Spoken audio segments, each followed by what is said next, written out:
One of WrestleMania's greatest collisions comes to its scintillating conclusion with Razor Ramon just managing to outlast Shawn Michaels, claiming possession of the Intercontinental Championship at WrestleMania 10. The latter match would open the door for future classics, like the TLC and Money in the Bank matches as well, forever sealing its place in WrestleMania lore. Our next match is another legendary moment that will live forever, as we head to WrestleMania 13. Rosemont, Illinois would play host to the most important night on the sports entertainment calendar. And on this night, a match that is the literal definition of an all-time classic unfolded. Bret Hart had been the face of WWE's new generation for years, proudly defending the WWE Championship against all comers and defending WWE's honor against its most heinous villains.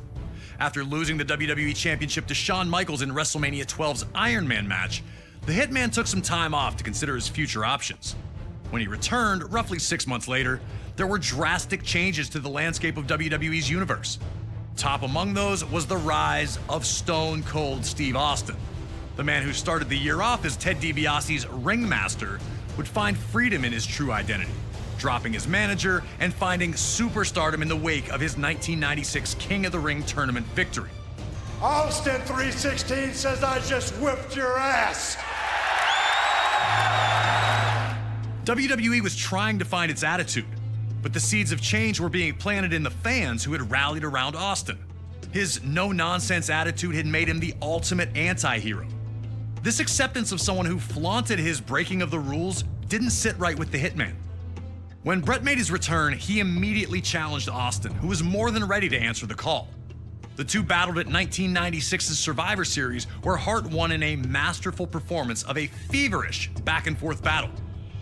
The loss only made Austin angrier, creating a single focus for him: to ruin Bret Hart's career. He'd eliminate Hart from the 1997 Royal Rumble match after officials missed Hart first eliminate Austin. The night after Hart captured the WWE Championship at Final Four, Austin would interfere in Hart's first defense on Raw, ending the reign before it could even get started. WWE officials would pit the rivals against each other in a no disqualification submission match. The loser would be forced to admit they were defeated by the better combatant. To make sure that order would be maintained, a special referee was assigned: the world's most dangerous man and former MMA champion, Ken Shamrock. And while Hart had the edge in submission wrestling, Austin was no slouch in that department. And he also had one other thing going for him: his promise to the world that he would never in a million years give up. Once the match started, these two unleashed months of hatred on one another. We were lucky enough to talk to the Rattlesnake himself, Stone Cold Steve Austin, to get his thoughts on this classic encounter. A lot of people think that the WrestleMania 13 match between myself and Bret the Hitman Hart is one of the best of all time. Certainly one of the best in all of WrestleMania. To me, it's a very special match because everything happened so magically, and specifically WrestleMania 13 cemented the legacy of who and what Stone Cold Steve Austin was. From start to finish, we started it off, we brawled out, we came back into the ring, we brought various factors from around the ring into the ring to use against each other. Some of the stuff backfired on me. It was full of chills, thrills, and spills. I gotta call a spade a spade. I mean, it is my favorite all-time match, and I've been to some classics. Always an honor to get to pick the brain of one of WWE's top-level legends. Thank you again to Stone Cold for talking with us about WrestleMania 13. Now it's on you to try and find a way to take out WWE's toughest SOB. Remember, there are no disqualifications, so use whatever you can, and maybe you'll find a way to get him to surrender. I just wouldn't recommend messing with the referee. Shamrock's ankle lock is nasty.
Despite being victorious, Bret Hart's post-match attack on Steve Austin only served to galvanize the fans into fully supporting Stone Cold. And Austin, even in defeat, would only increase his reputation by living up to his word, refusing to surrender in the match. Steve Austin fighting the sharpshooter with everything he has remains an enduring WrestleMania moment in a career filled with them. 4 years later, Austin found himself in a very different position in WWE. Taken out in a heinous attack at the 1999 Survivor Series, Austin would be out for nearly a year before returning at No Mercy in 2000. Austin would first look to exact revenge on those who took him out, Rikishi and Triple H, before setting his sights on regaining the WWE Championship. Stone Cold would then head to the 2001 Royal Rumble, entering at number 27. Before he could enter the ring, he'd again be attacked by Triple H, looking to avenge Austin's interference earlier in the night. Austin was in bad shape, but somehow managed to emerge victorious, securing his opportunity to compete for the WWE Championship at WrestleMania 17. Defending against Austin would be The Rock, Austin's main rival for years. The two legends personify the Attitude Era and had previously met for the WWE Championship in the main event of WrestleMania 15. That night, Stone Cold managed to defeat the corporate champ to regain the championship. On that same night that Rock captured the WWE Championship at No Way Out 2001, Austin would face Triple H in a 3 stages of hell match. Each fall would be held under different rules: a standard match, a street fight, and then a steel cage if necessary. While Austin took the early lead in winning the first fall, he'd lose the next 2 in a heartbreaker to Triple H. The loss shook Austin, who felt the wave of momentum he was riding should have been unstoppable. Heading into WrestleMania, Austin would speak openly about how he didn't just want the win, but that he needed it. I need to beat you, Rock. I need it more than anything that you can ever imagine. When you headline an event, you've got to be on top of your game, be in the best of your game to put on a show and to warrant that main event status. Austin was going to do everything he could to guarantee the nearly 68,000 attending in his home state of Texas would not be disappointed. The People's Champ had other ideas. He had worked hard while Austin was out to establish himself as the man in WWE, and the opportunity to prove his status with this WrestleMania rematch had the Brahma Bull almost bursting at the seams.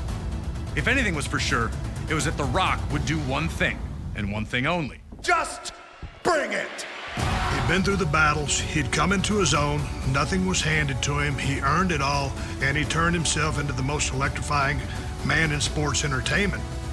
At no point in time in wrestling history were 2 stars, 2 wrestlers, as hot as both I was and The Rock was. It's hard to explain why we're such good opponents. We just were. So now it's time for you to head into one of the biggest WrestleManias of all time, WrestleMania 17 in 2001, a night that serves as the pinnacle of the Attitude Era's excellence, with its 2 biggest names doing battle once again. Are you ready to open up a can on The Rock? Or will you find out that going one-on-one with the Great One isn't the electrifying opportunity it appears to be?